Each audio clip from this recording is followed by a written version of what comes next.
executive order to take blood and other DNA to get a driver's license, to biometrically face scan and thumbprint, and they'll have to have basically a driver's license to have a job. Now, what they do is they bring in an SPP, North American Union. They issue a hemispheric travel card, which they've already issued if you choose to get it, for Mexicans, Americans, and Canadians. So all of that is going on. Already, all 50 states have standardized their driver's license to the feds. Some are fighting against new regulations. They just pass a random real ID law, and then they can just keep adding regulations onto that blank check. They're putting thumb printers in at tanning salons, at gyms, at restaurants, at people to clock in at work. In Pennsylvania and other areas, inside the stores, the grocery stores basically won't, and this is mainstream news today. In fact, give me a close shot of this.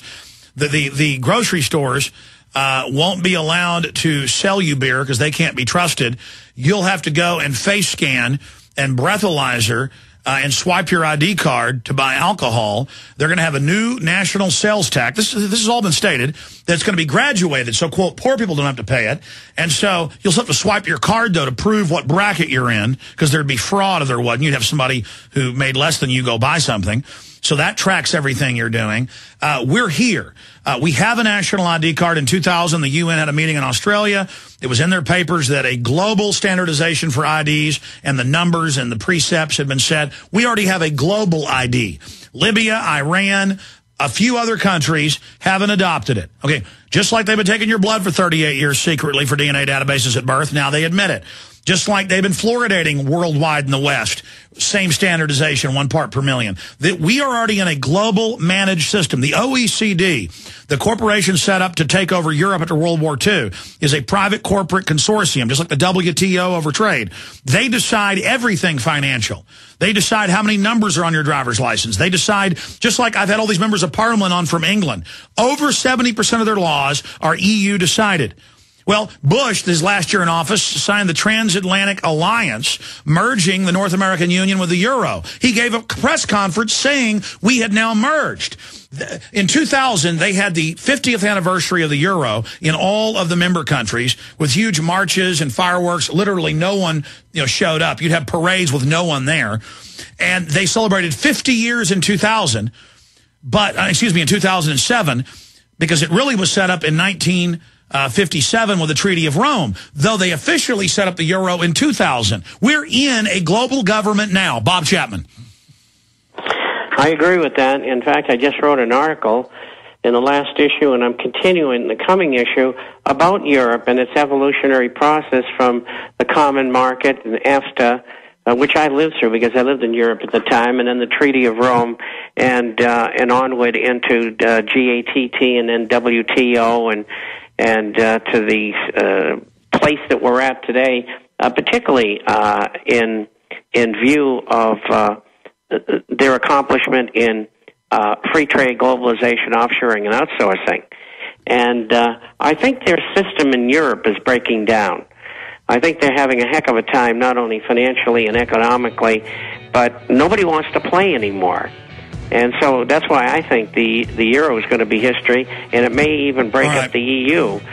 Stay there. We're going to break, come back with more calls, and we'll keep you 5 minutes in the next segment. And then Sheriff Babeu is joining us from Arizona, coming up in the last hour for about 30 minutes, and we'll cover other news and important information.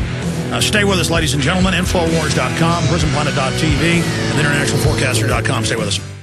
If you suffer from poor sleep, you've got to try MyPillow. Introducing the most revolutionary, most comfortable, and coolest pillow ever, MyPillow. Imagine your very own custom-fit pillow. MyPillow is the only pillow of its kind on the market that uses a patented fill, custom-made to your exact individual needs. MyPillow is 100% made in the USA and has a natural built-in cooling effect that keeps your cervical nerves cool, and that helps you get the best REM sleep possible. MyPillow helps alleviate snoring, migraine, sleep apnea, and other sleeping disorders. MyPillow Pillow is antimicrobial, non-allergenic, dust mite resistant, machine washable and dryable, comes in many sizes and will not go flat. And best of all, My Pillow comes with a 10-year warranty and a 60-day money-back guarantee. So what do you have to lose? Except poor sleep. Go to mypillowshop.com, mention coupon code GCN and receive up to $40 off. That's mypillowshop.com or call 952-442-6199. That's 952-442-6199. My Pillow for the rest of your life.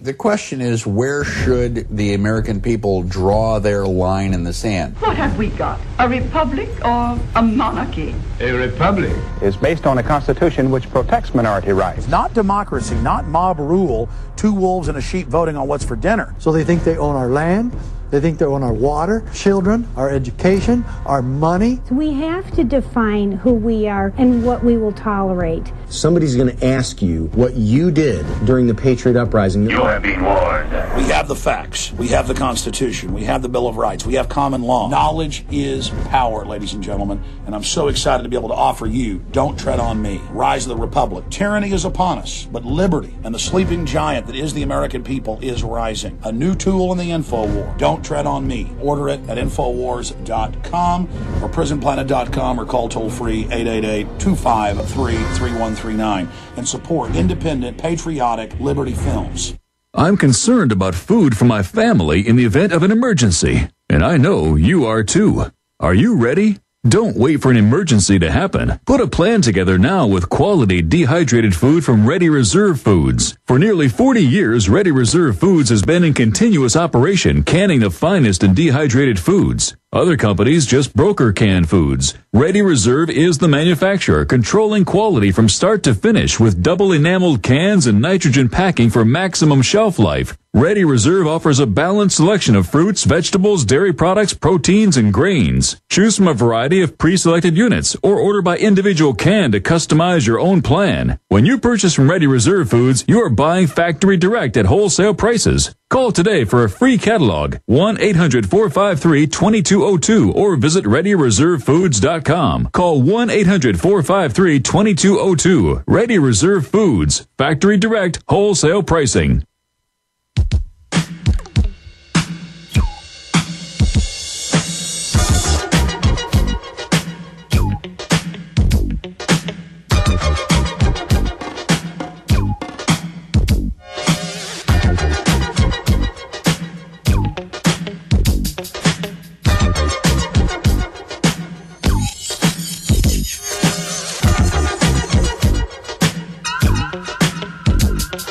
We've got an article up at Infowars.com. A great artist sent us his rendition of the evolution of a parasite.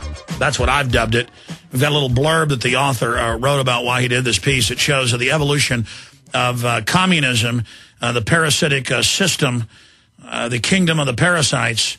And it shows instead of the evolutionary going from an ape-like creature to modern man, it degenerates downwards from Barack Obama to Michael Moore to Lenin and Stalin and then Karl Marx. Yeah, Ben Pack did that, so we've got that up on Infowars.com right now. It's really talented material if you want to check it out. We've got Bob with us till 5 after. Let's go to Mike in Tennessee. Mike, thanks for holding her on the air. Thank you for having me. Good afternoon, gentlemen. Hello. I have a quick comment and a question that's related to the comment, and I'm going to have to ask Mr. Chapman to put on his intel officer hat here for just a minute, if he would. The comment is, Mr. Jones, were talking earlier about Israel's nuclear arsenal, and you may not have been meaning it this way, but it seemed to me that you were sort of saying that Israel was getting away with something, having these nuclear weapons, when they really weren't. What they did was that when it came time to sign up to the non-proliferation treaty, they just said no. And they weren't the only No. I mean, you misunderstood what I was saying. Israel has always said that they don't have nukes. And in the last few years, they said, well, if we do, it's a secret. I agree. Nobody has to sign on to these United Nations treaties. And Israel shouldn't have to, and neither should Iran. My issue is I'm against a preemptive nuclear attack on Iran. That is mass murder. That is evil. I mean, look, the Nazis thought they were doing good. The communists thought they were doing good. Our country thought it was doing good, killing Native Americans. This is wrong. We can't let this happen. Our government has overthrown Iran repeatedly. BP used to literally rule Iran. It had a previous name, Anglo-American Oil, inside Iran. I mean, Iran isn't perfect, and I'm not buddies with Iran. I'm against nuking innocent countries. I'm against lying about WMDs in Iraq. And the majority of Republicans are now on record saying they were against, that now they think the Iraq war was wrong. Bob Chapman, what's your take on this? Exactly the same as yours. That was the Anglo-Iranian Oil Company. And they the people who overthrew Mohammad Mossadegh. And that's how the Shah came to power. That's right. It had a bunch of different names. Aramco, Anglo-American, Anglo-Iran. I mean, BP's always changing their name, and after this latest fiasco, they'll change it again. That's not what I'm trying to say. The only thing I'm trying to say is there's a way out of the NPT. There's Article 13. You give your 3 months notice, and you're out of the NPT. That's what North Korea did when they decided